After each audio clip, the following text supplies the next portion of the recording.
لماذا لا نراعي أحكام التلاوة كما وردت عن سيدنا رسول الله صلى الله عليه وسلم، وتعب العلماء فيها وصنفوها على مدى 14 قرنا من الزمان حتى أوصلوها لنا لنتعلمها، وتعلمناها ونعلمها لغيرنا. لماذا نغني؟ نعم، قال رسول الله صلى الله عليه وسلم: ليس منا من لم يتغنى بالقرآن، من لم يتغنى بالقرآن. والنون ليس بعدها ياء، النون مشددة عشان اللم. لكن عندنا هنا يتغنى بالقرآن معناها ايه؟ أن يأتي بأحكام التلاوة كما وردت. كذلك لا بد للقارئ الحاذق أن يتعلم علم النغم وعلم المقامات. لماذا؟ ليصور النص بالنغم. هب أن قارئا قرأ: وسيق الذين اتقوا ربهم إلى الجنة زمرا، ده فرح. وكما أن للقرآن الكريم معاني كثيرة لا تنحصر ولا تدخل تحت حصر، أيضا للنغم معاني كثيرة. حينما تبكي، حينما تضحك، حينما تفرح، حينما تصر، حينما تكون في حالة وجد مع الله سبحانه وتعالى، كيف يكون صوتك؟ هنا نقول أنه لا بد إذا قرأت وسيق الذين اتقوا ربهم إلى الجنة زمرا فعندي مقام الفرح، وهو مقام الرصد، عشان أفرح. يعني مثال مجود يعني ما بين مثلا الفرح، ما بين العذاب، ما بين يعني أيوة. الجنة والنار. مثال في مقام الرصد على الآية الكريمة: وسيق الذين اتقوا ربهم إلى الجنة زمرا. وسيق الذين اتقوا ربهم إلى الجنة زمرا حتى إذا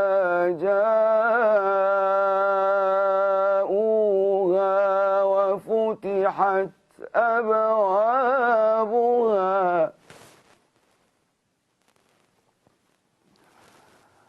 وقال لهم خزنتها سلام عليكم طبتم فادخلوها خالدين.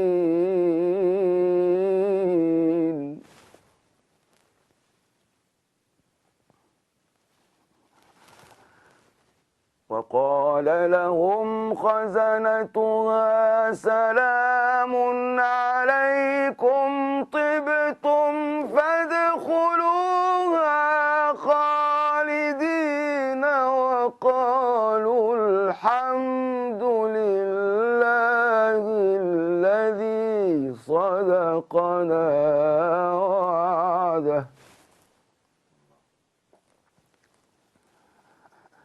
وقالوا الحمد لله الذي صدقنا وعده وأورثنا الأرض نتبوأ من الجنة حيث نشاء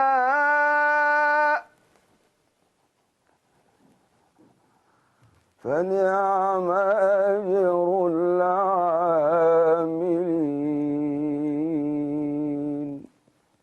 صدق الله العظيم. المثال الآخر عن الكافرين.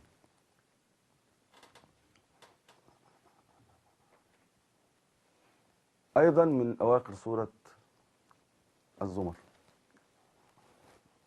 من مقام الصبا: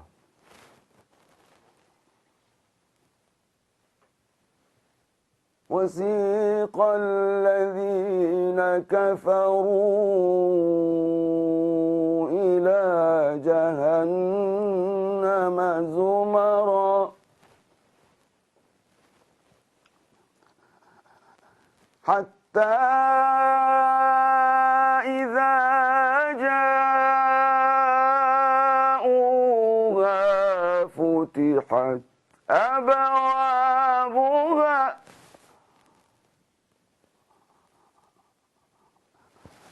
وقال لهم خزنتها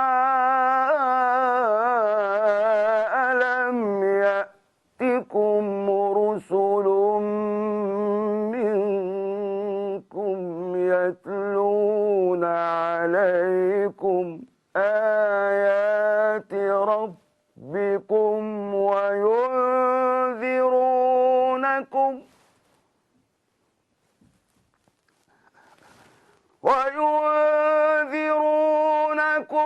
لقاء يومكم هذا قالوا بلى ولكن حقت كلمة العذاب على الكافرين.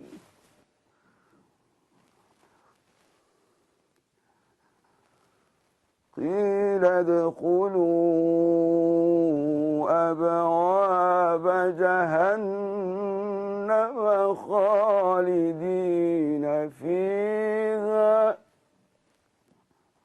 فبئس مثوى المتكبرين. في حالة الدعاء عندنا من المقامات مقامين: مقام الحجاز ومقام السيكا. دعاء سيدنا إبراهيم عليه السلام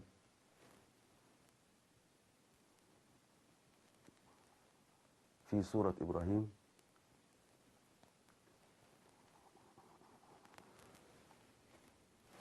وإذ قال إبراهيم رب اجعل هذا البلد آمنا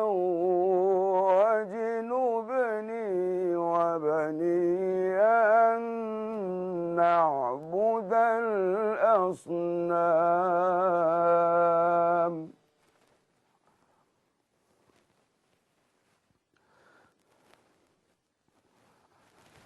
رب إنهن أضللن كثيرا من الناس